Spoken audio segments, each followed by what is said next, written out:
السلام عليكم. لا تنسوا الاعجاب بالفيديو والاشتراك في القناة تشجيعا لنا لنستمر بنشر المزيد إن شاء الله.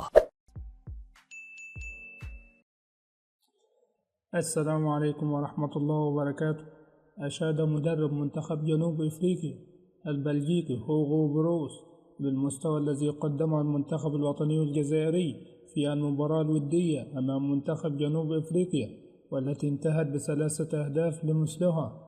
وقال المدرب هوغو بروس في المؤتمر الصحفي عقب المباراة أن منتخب الجزائر قدم مباراة رائعة اليوم، إنه فريق قوي ويمتلك الكثير من الجودة، ولو لعب هذا الفريق بنفس الطريقة في كوت ديفوار لكان تجنب الخروج من الدور الأول.